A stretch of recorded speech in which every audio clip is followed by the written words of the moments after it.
Sige po.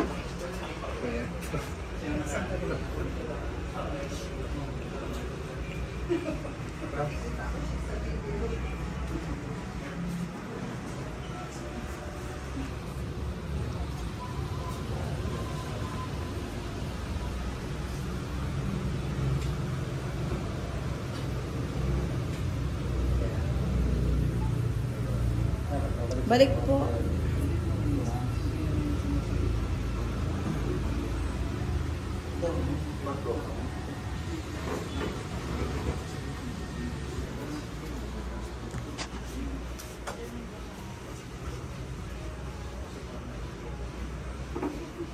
Dito ka, ma'am.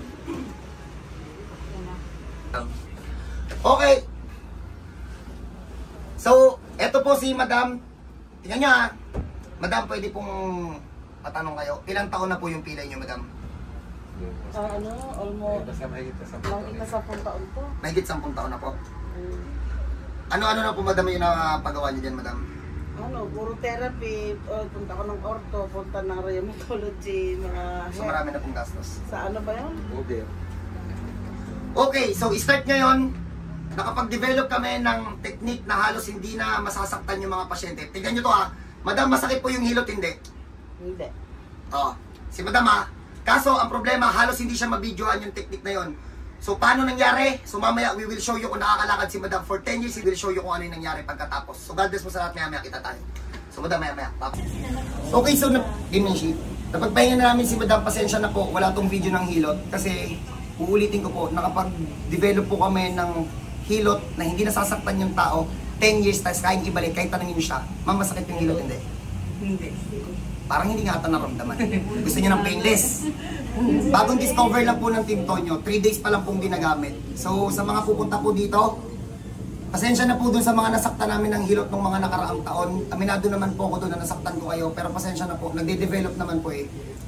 We are open naman po kasi sa bagong development dun sa mga technique namin. So, pasensya na po kayo, magbabago po yung page namin. Ang ipapakita na lang po namin mga ganito, mga 10 years hindi nakakalakad, pagtapos ng hilot hindi nasaktan. Ito po yung kayang gawin ng bago namin technique.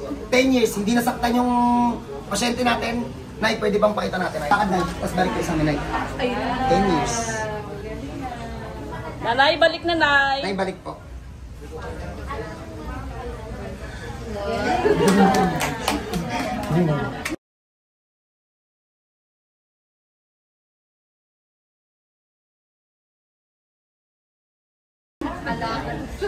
Nay, ano daw tawag yung sakit mo, Nay?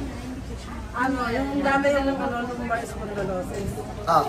Pag may ganun kayong case, ulitin ko po, nakapag-invento po yung Team Tonyo ng halos lahat ng tama sa spine kayang pagalingin, kasi hindi po masasaktan yung pasyente ninyo. So yung mga senior ninyo, try natin. So sa mga pupunta, mas lalong mahigpit to. Hindi po pwedeng walang kasama at medyo matagal po yung technique na yun. Pero promise, hindi masasaktan yung pasyente nyo. God bless po sa lahat. God bless po sa Pilipinas. Tara, mami.